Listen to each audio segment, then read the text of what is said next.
आनंद आनंद परमानंद सतगुरु मंगलान जी साहेब सत्संग आश्रम, डेरा सतगुरु पीतान जी साहेब, धाम निगाना, जिला भिवानी, हरियाणा के सौजन्य से संत मत धारा। इन लोगों ने सिर्फ माया के पदार्थों के भोग विलास को अपना आनंद और सुरूर समझा है और जीवों के अपनी ताकत के मुवाफिक मदद करना उपकार समझा है। इनकी समझ पर अफसोस आता है कि कुल कार्रवाई इस रचना की अपनी आंख से देखते हैं कि वह किसी न किसी रूह की ताकत से जारी है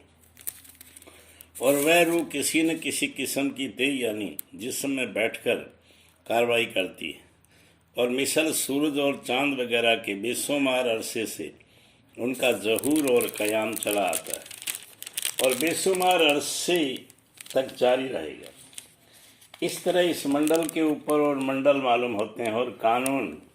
कुदरत को निज़ाम में फल की और ज़मीनी यानी ऊंचे और नीचे देश की रचना के बंदोबस्त में देखकर साबित होता है कि उनका बंदोबस्त मुकर्रर किए हुए कायदों और मुवाफिक जारी है। बेशुमार अरसे से ऐसा ही चला आया है और जारी रहेगा और इस दुनिया के बंदोबस्त में भी कोई न कोई अक्सर और कारकुन की मार्फत कार्रवाई जारी होती है। इस तरह घर का बंदोबस्त भी किसी घर के बड़े की मार्फत जारी होता है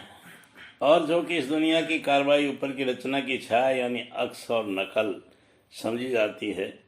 इस सबब से मुमकिन नहीं है कि ऊंचे देश की रचना का बंदोबस्त और इस तरह कुल रचना का बंदोबस्त बगैर किसी अफसर या मालिक के जारी हुए। अलबत्ता एक के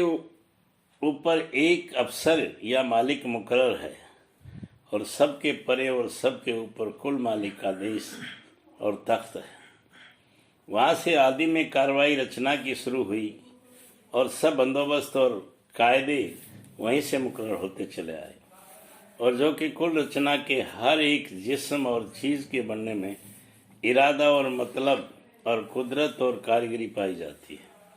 जो समर्थकर्ता की मौजूदगी के गवाह हैं।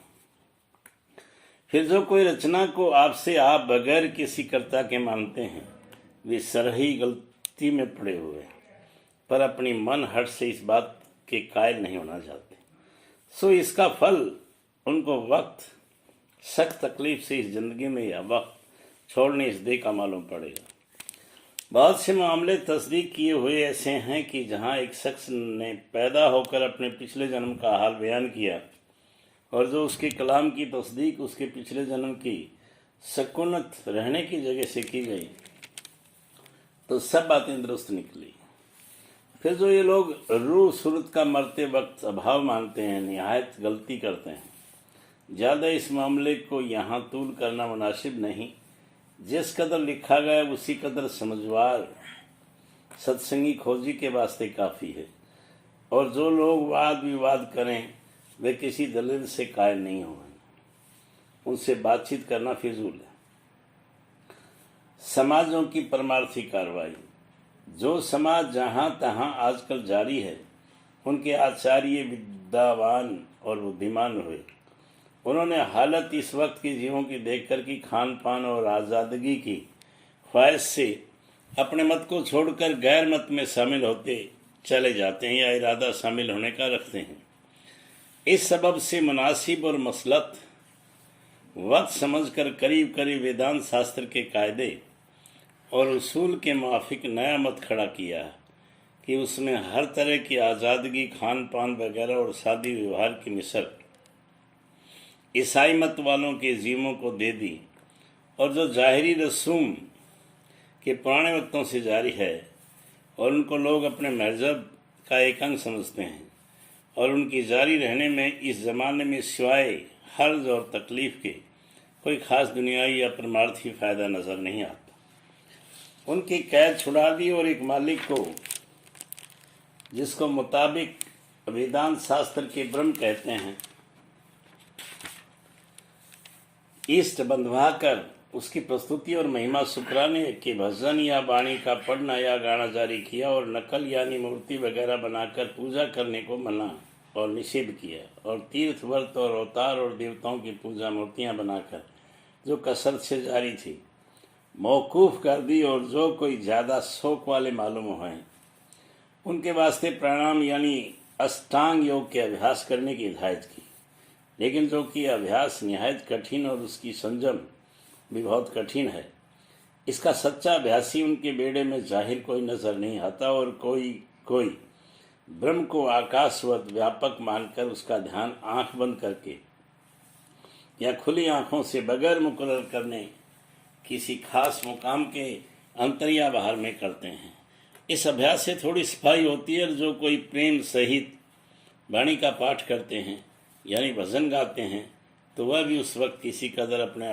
मन में गदगद होकर प्रेम की हालत में थोड़ी देर के वास्ते भर जाते हैं, मगर वह हालत ज़्यादा ठहराऊ नहीं होती, और न उसकी तरक्की सिर्फ इसी कदर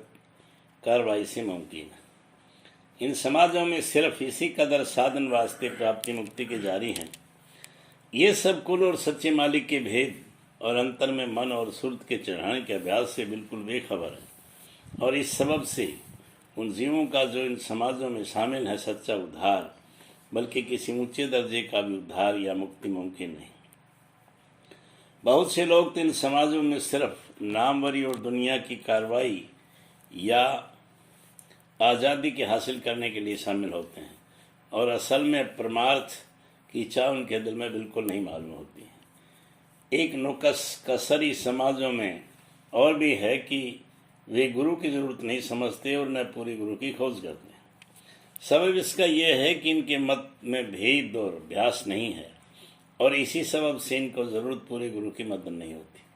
क्योंकि इन मत में सिर्फ किताबों का पढ़ना और पढ़ाना या भजन वगैरह का गाना जारी है, और इनकी किताबों में भेद रास्ता या तर्के बहस अंदरूनी अंतरी का कोई जिक्र नहीं है कि जिसके वास्ते ज़रूर दरियाफ्त की भेदी और अभ्यासी से हो, बल्कि उनमें तारीखी हाल या महिमा और सिफ्त मालिक की या मसले इल्मी और अकली